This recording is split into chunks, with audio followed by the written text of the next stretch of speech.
A primeira carta de Paulo aos Coríntios foi escrita para uma comunidade cristã que Paulo conhecia bem. Corinto era uma cidade portuária importante no mundo antigo, com muitos templos dedicados aos deuses gregos e romanos. Era um grande centro econômico, e Paulo foi para lá estrategicamente como missionário. Ele morou lá 1 ano e meio e passou o seu tempo conhecendo as pessoas e conversando com elas sobre Jesus. Muitos começaram a seguir Jesus e iniciaram uma comunidade cristã. Você pode ler mais sobre isso no capítulo 18 do livro de Atos. Depois de um tempo, Paulo seguiu viagem para começar igrejas em outras cidades. Ele começou a ouvir relatos de que as coisas não iam muito bem na igreja de Corinto. A igreja estava passando por todo tipo de problemas e por isso ele escreveu essa carta. A carta é dividida em 5 partes principais, junto com a saudação final. Essas 5 partes correspondem aos 5 principais problemas que Paulo aborda. A carta é lida como uma coleção de ensaios curtos sobre temas diferentes, mas há ideias centrais que unem todas as partes. Eis o que ele fez em cada parte. Primeiro, ele descreve o problema. Depois, ele responde ao problema com algum trecho da história do Evangelho, que são as boas novas de Jesus. Ele mostra como as pessoas realmente não estão vivendo o que elas dizem acreditar. A essência dessa carta é a seguinte: devemos abordar todas as áreas da nossa vida através da lente do Evangelho. Vamos descobrir como ele faz isso. Nos capítulos 1 a 4, o problema apresentado é que há divisões na igreja. Depois que Paulo foi embora, outros mestres passaram pela cidade. Um cara chamado Apolo e, em seguida, Pedro. As pessoas decidiram escolher o seu mestre favorito e tornaram-se fãs daquele líder. Começaram a falar mal e desrespeitar quem favorecesse outro líder ou mestre. A resposta de Paulo foi meio sarcástica e afiada. Ele diz: "Vocês estão de brincadeira comigo. A igreja não é um concurso de popularidade. A igreja é uma comunidade de pessoas centradas em Jesus. Seus líderes e mestres são simplesmente servos de Jesus. Enquanto vocês podem preferir um líder ou outro, não vale a pena se dividirem e muito menos falar mal uns dos outros. O centro da igreja é Jesus e as boas novas sobre quem ele é e o que ele fez." Nos capítulos 5 a 7, Paulo aborda alguns problemas relacionados com o sexo. Havia várias pessoas dormindo com todo mundo na igreja. Um cara com a própria madrasta e várias outras pessoas ainda adorando os deuses gregos nos templos locais e fazendo sexo com as prostitutas que trabalhavam ali. Não só isso, mas havia pessoas na igreja que diziam que isso não era nenhum problema. Eles diziam: "Ei, somos livres em Cristo. A graça de Deus é infinita, não é? Então, sem problemas." Mas Paulo diz que não está tudo bem. Através do Evangelho, ele mostra que essa forma de pensar está errada. Ele diz: "Lembrem-se, em primeiro lugar, que Jesus morreu pelos seus pecados, incluindo a destruição de relacionamentos causada pela má conduta sexual." Se você é um cristão, a integridade sexual é uma das maneiras principais de respondermos à graça e ao amor de Jesus. Paulo também lembra que, assim como Jesus ressuscitou fisicamente dentre os mortos, os nossos corpos também serão erguidos dentre os mortos, o que significa o seguinte: se o seu corpo está sendo resgatado por Jesus hoje e eternamente, então o que você faz com o seu corpo é importante. É muito importante. Não é seu para fazer o que quiser. Paulo deixa isso muito claro. Ser um seguidor de Jesus também significa não comprometer a sua integridade sexual. Nos capítulos 8 a 10, a questão é sobre comida, mas não apenas preferências alimentares, como se você gosta ou não gosta de determinados alimentos. A questão sobre a qual os coríntios estavam divididos era sobre a carne vinda de animais sacrificados aos deuses gregos e romanos nos templos locais. Havia uma divisão entre os cristãos judeus e os gentios sobre como responder a esse problema. Mais uma vez, Paulo apela para algumas ideias centrais do Evangelho. Ele diz que a nossa lealdade é, acima de tudo, a Jesus como Senhor e não a outros.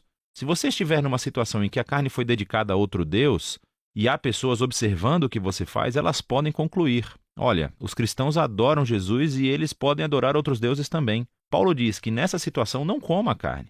A sua lealdade é somente a Jesus e você deve amar essas pessoas mais do que a si mesmo e não ser motivo de tropeço para elas. Paulo rapidamente qualifica isso e diz: escutem, como cristãos acreditamos que Deus é o Criador de todas as coisas, incluindo daquele animal. Os ídolos do templo, nós acreditamos, são apenas pedaços de madeira e de pedra. Então, se não houver ninguém ao redor que possa interpretar mal as suas ações e se você estiver com fome, pode comer. Como um novo ser em Cristo, você é livre para seguir a sua consciência nesse tipo de assunto. Então, por que uma situação não tem problema e a outra sim? O princípio básico é o amor. O amor nega a si mesmo e procura o bem-estar de outras pessoas. E o amor de Deus, é o centro do Evangelho. É o que Jesus fez quando morreu por nós. Paulo diz que é o que cristãos devem fazer por outras pessoas. Nos capítulos de 11 a 14, Paulo continua abordando problemas nos encontros semanais de adoração. Havia algumas pessoas que estavam tendo experiências espirituais muito poderosas. Começavam a orar em voz alta e em línguas desconhecidas. Outras pessoas começavam a compartilhar um ensinamento ou uma palavra de Deus e, em seguida, alguém levantava e interrompia porque também queria compartilhar. Era uma situação muito caótica e isso estava distraindo as pessoas do Evangelho, especialmente os visitantes.